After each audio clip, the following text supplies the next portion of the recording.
જ્યારે સમુદ્રમાં એક ખારું પાણી જ્યારે હોય છે તે વાદળો દ્વારા આવીને તે આકાશમાં ઉતરી ચડીને તે મીઠું પાણી વરસાવે છે અને જ્યારે એ મીઠું પાણી જ્યારે નદીના પ્રવાહના લીધે તે સમુદ્રમાં પાછું જ ભેગું થાય છે અને પોતે જ પાછું ખારું બની જાય છે તેમ એ સમુદ્રનો પ્રવાહ નિયમિત ચાલુ રહે છે. અને જ્યારે એક મનુષ્યનો પ્રવાહ પણ એવો જ છે કે જ્યારે તે સારો માણસ હોય છે અને પછી તે ખરાબ બનવાને લાયક એને વ્યક્તિ અથવા તો વ્યક્તિઓ દ્વારા બનવામાં આવે છે અને એ વ્યક્તિઓ તેને ખરાબ બનાવી દે છે અને પછી એ ધીરે ધીરે એના મેન્ટલીઝ ઉપરથી તે ખરાબ બની જાય છે અને પછી તે ધીરે ધીરે કોઈ સારા સંસ્કાર અથવા તો કોઈ સારી પ્રભાવિતના લીધે તે સારો બને છે. છતાં પણ તે સારો બની જાય છે પણ છતાં તે એની આબરૂ અથવા તો એનું કોઈ એવું ટોર્ચરના લીધે તે ખરાબ માણસ બનેલો હોય છે અથવા તો ગમે તે કારણોસર ખરાબ હોય છતાં એને બોલાવવામાં પછી આવતો નથી. તે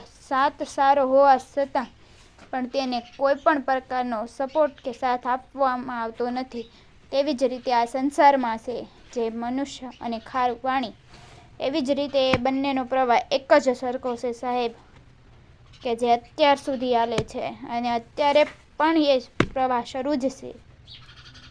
ત્યાં સુધી બધાને મારે એવી જ વિનંતી છે કે હંમેશા સારા બનીને રહો. જેવા મીઠા હોય તો મીઠા રહો અને જેવા ખારા હોય તો એને મીઠા થવાની કોશિશ કરો.